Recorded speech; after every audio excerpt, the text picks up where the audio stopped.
اعوذ بالله من الشیطان الرجیم. بسم الله الرحمن الرحیم. محصلین عزیز، السلام علیکم و رحمت الله و برکاته. درس ششم فصل سوم مضمون مبادی احصای ذراتی از ارائه گرافیکی پخش دفعات ارقام یا گرافیک presentation of frequency distribution بحث میکند. به صورت عموم دو نوع گراف جهت ارائه پخش دفعات ارقام به شکل گراف به کار می رود که یکی آن را هیستوگرام و دیگر آن را پولیگان میگوید. ابتدا هیستوگرام را تشریح میکنیم و بعدا پولیگان را تشریح خواهیم کرد. گراف مستطیلی پخش دفعات را در احصایه به نام هیستوگرام یاد میکنند. هیستوگرام متشکل از یک ست مستطیل های است که به شکل عمودی بالای محور X پهلوی همدیگر قرار میگیرند، طوری که عرض هر مستطیل با عرض صنفی، ارتفاع مستطیل با دفعات صنفی و نقاط وسط اضلاع قاعده آن با وسط صنفی صنوف مربوطه پخش دفعات ارقام مطابقت میکند. جهت ترسیم نمودن هیستوگرام سرحدات صنفی را بالای محور X و دفعات صنفی را بالای محور Y قرار میدهیم. در صورتی که حدود صنفی ما به شکل غیر مشمول ترتیب شده باشد، می توانیم به جای سرحدات صنفی حدود صنفی را بالای محور X قرار بدهیم. البته جهت ساختن هیستوگرام و پولیگان ما مجبور هستیم که حدود صنفی خیش را به شکل غیر مشمول ترتیب نماییم تا اصل تسلسل رعایت شود. یک جا نمودن سرحدات یا حدود صنفی با دفعات صنفی مربوطه هیستوگرام به دست می آید. میان دو مستطیل یک ضلع مشترک می باشد که از سرحد بالای صنف ما قبل و سرحد پایینی صنف ما بعد نمایندگی می کند. خب این موضوع را در مثال براتان بیشتر واضح خواهیم ساخت. گراف دیگه که جهت ارائه پخش دفعات ارقام به کار می رود به نام پولیگان یاد می شود.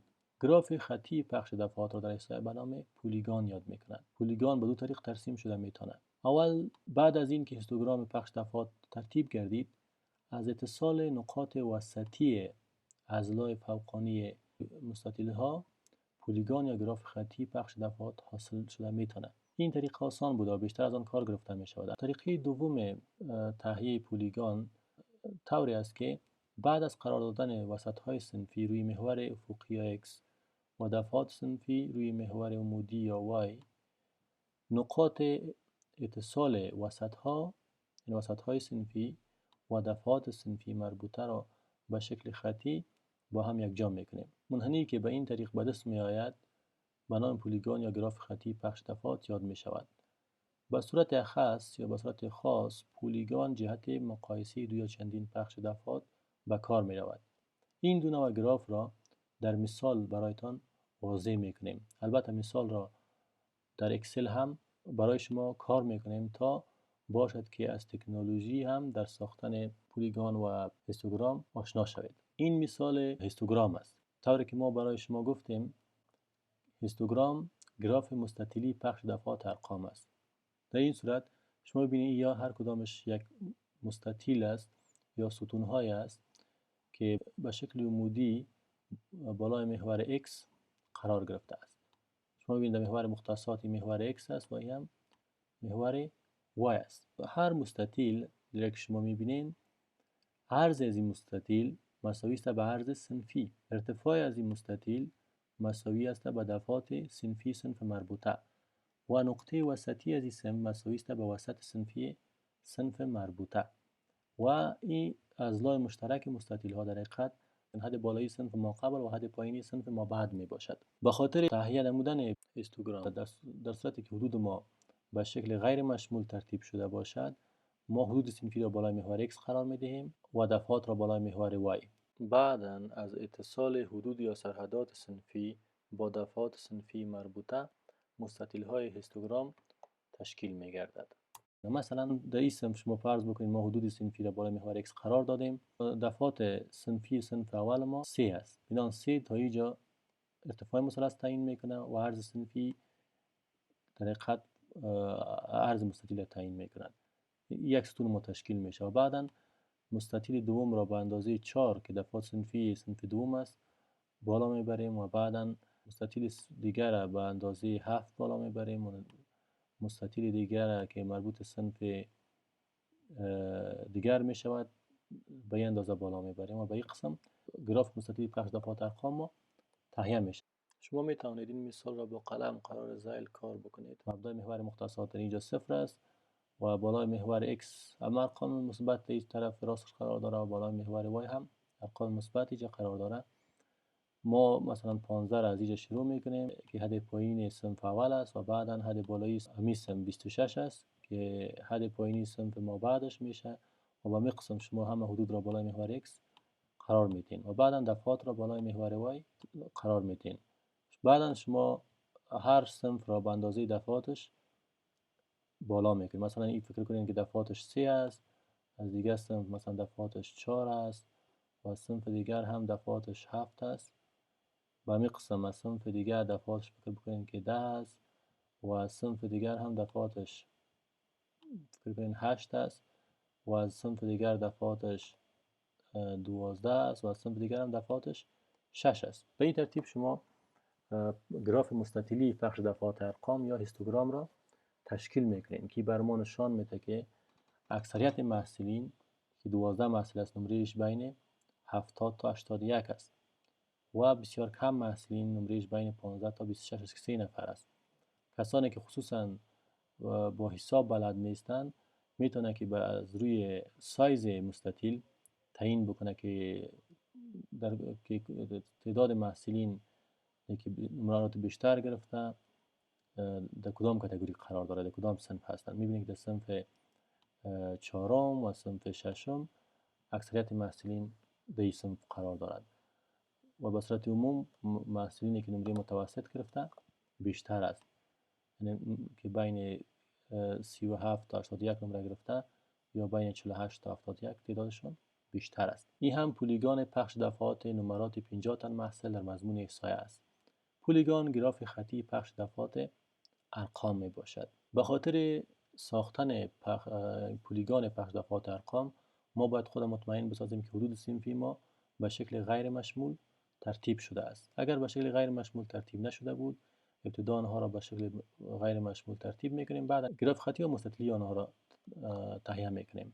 گراف پولیگان را به دو شکل تهیه کرده میتونیم. طریقه اول بسیار ساده است. بعد از اینکه پولیگان پخش دفعات ارقام را ترسیم نمودیم، از اتصال نقاط وسطی اضلاع فوقانی مستطیل که در حقیقت عبارت از وسط‌های صنفی است، اگر ما شما این نقاط را به شکل خط با هم وصل بکنیم، بر ما شما یک گراف خطی به شکل به دست میاد که گراف را به نام پولیگان یاد میکنه. این طریقه بسیار ساده تهیه گراف خطی پخش دفعات ارقام است. طریقه دوم آن این است که ابتدا ما وسط‌های صنفی را محاسبه میکنیم. وسط صنفی عبارت از حاصل جمع دو حد صنفی تقسیم 2. مثلا صنف اول ما 15 تا 26 است، وقتی که 15 جمع 26 بکنیم و تقسیم 2 کنیم 20.5 میاد و همین شکل 31.5 42.5 تا 68.5 همش وسط های صنفی است. بعدا ما وسط نقاط اتصال، مثلا وسط صنفی صنف اول 20.5 است و دفعاتش 3 است، ما ایره من حیث یک نقطه را اینجا نشانی میکنیم. بعدا همه نقاط شما میفهمیم که از اتصال x و y هستند، نقاطی که بالای محور x و y قرار داره. مثلا این نقطه اتصال 20.5 و 3 است و در هیچ هم نقطه اتصال 4 و 31.5 است. وسط صنفی 31.5 و دفعاتش هم از روی محور y میاریم، نقطه تقاطعش در جمعیه که 4 هست. مثلا برای صنف دیگر نقطه اتصال یا تقاطع 42.5 و 7 است و دیگر نقطه اتصال 10 و 53.5 و به مقسم نقطه اتصال 64.5 و 8، نقطه اتصال 75.5 و 12 و نقطه اتصال 68.5 هست. اگر شما بعدا اینا را همشان با هم وصل بکنین، گراف خطی یا پولیگان پخش دفعات ارقام ترتیب میگردد. ما و شما با استفاده از یک مثال در اکسل هم در پروگرام اکسل میخواهیم که برای شما یاد بدهیم که چطور شما پخش دفعات ارقام را تهیه میکنین. این عینی مثال هست، مثالی که قبلا ما شما کار کردیم در سلاید قبلا در سلاید برای شما نشان دادم. این در خط نمرات 50 محصول در مضمون احصایه است. ما ابتدا میشه هیستوگرامی از را تشکیل بدیم و بعدا برای شما پولیگان از اینا هم درست بکنید. شما در اکسل، پروگرام اکسل می روید در بخش انزرت و بعدا میرین روی هیستوگرام. در اینجا یک گراف های عادی است که شما میشه استفاده بکنین، اما برای هیستوگرام که خاص برای پخش دفعات ارقام است ما از این استفاده می‌کنیم که نوشته شده هیستوگرام، یعنی گراف را هیستوگرام میگوید. اتومات برای شما هیستوگرام را ترسیم میکنند. در این هیستوگرام شما ببینید شما میتونید لیبل ها را دیتا لیبل هم نشان بدیم که دفعات نشان داده شود. در اینجا ببینید عین گراف ما به دست آوردیم، اما تعداد صنوف را در این صورت متفاوت تر ساختن. تعداد صنوف را در اینجا 6 در نظر گرفته. ما میشه که یا 7 در نظر بگیریم. این اتومات اکسل صنف ها را ترتیب کرده. مثلا حدود صنفی را در اینجا بر ما شما نشان داده. ببینید همش به گونه غیر مشمول هست. 15 33 33 51 51 69 حدود صنفی است که بالای محور X قرار داده و دفعات را بالای محور Y قرار داده و بعدا از نقطه اتصال حدود صنفی و دفعات صنفی این مستطیل ها را تشکیل کرده و این مستطیل ها به صورت مسلسل روی محور X پهلوی هم دیگر قرار گرفته که این نوع گراف را به نام هیستوگرام یاد میکند. اما ما میتونیم که با استفاده از آپشن پیوت تیبل، اگر شما یا را انتخاب بکنین و بعدا پیوت تیبل انزرت کنین در یک شیت دیگه، پیوت تیبل هم یکی از وسایل بسیار خوبه است که اکسل در اختیار ما شما قرار میده. ما میتونیم با استفاده از این تحلیل حسابی را انجام بدیم. مثلا اینجا ببینید ما این ارقام را میتونیم که با استفاده از آپشن گروپ پخش دفعاتش رو تشکیل بکنیم. مثلا سرحد پایین صنف اول ما 15 فرض میکنیم که حد کمترین مشاهده است و 91 هم بزرگترین مشاهده است. تعداد صنوف میبخشین هر صنفی را ما 11 در نظر میگیریم، طوری که در مثال ما هم 11 است چون میخوایم تعداد صنف های ما 7 شود. این از صنف ها تشکیل شد و شما این را به کانت تبدیل میکنین، شمارش است که دفعات بر ما نشان بده. ببینید این دفعات صنفی هر صنف بر ما نشان میده و نهایتا مجموع دفعات ما 50 هست. این در حقیقت بر ما نشان میده که حدود که همه ارقام به 7 صنف طبقه بندی شده مثل که در مثال ما شما بوده و ما شما اگر گراف ساده از این به این شکل هم جور کنیم میشه که به شکل هیستوگرام معلوم شود.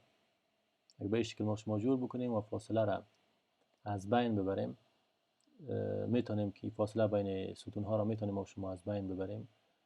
این هم یک طریقه ساده است، میشه که ما به این شکل هیستوگرام از این ترتیب بکنیم. خب هیستوگرام با شکل ترتیب کردیم، حالا اینجا میتونیم که وسط حدود صنفی را به شکل جداگانه نوشته بکنیم. مثلا 15 تا 25 جدا نوشته بکنیم و بعدا همراه هر کدامش مثلا 26 و بعدا 37 حدود با این نوشته میکنیم، 48 59 70 81 و در اینجا هم حدود بالایش نوشته میکنیم 36. به خاطر میخوایم وسط های صنفی را محاسبه بکنیم. 37 47 48 58 69 80 و 91. خب این حدود صنفی شد. بعد ما میشه که با استفاده از فانکشن اوریج یا ساده حاصل جمع از دو تقسیم تعداد اوسط محاسبه بکنیم. یک فانکشن که اوسط محاسبه میکنین اوریج است، این دو را انتخاب میکنین، بعدا انتر میکنین، کلید انتر فشار میتین و بالاخره این وسط های صنفی حاصل میگردن.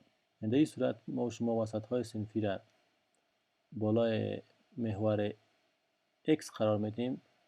در مثالی که ما و شما در اسلاید براتون گفته بودیم، در اوج حدود ما به شکل غیر مشمول ترتیب شده بود، از او خاطر وسط های صنفی ما اشاری بود. در اینجا اشاری نآمده، برسات کدام کار مشکل نیست.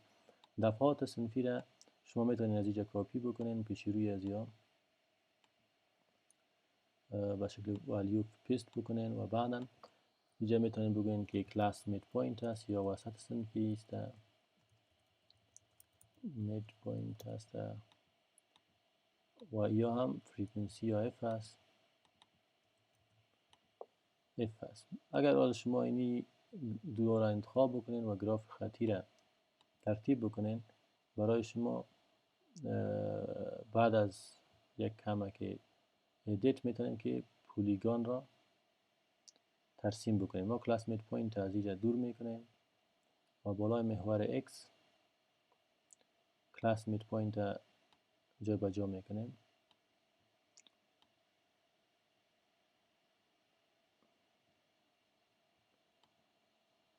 خب حالا اگر ما اوکی بکنیم، این پولیگان ترسیم میشه. این یک طریقه ساختن پولیگان هست که شما میتونین ببینین که شما میتونین لیبل ها را نشان بدین که براتون واضح شود. دیتا لیبل هم میشه که در یک قسمت گراف جا به جا بکنین به این شکل.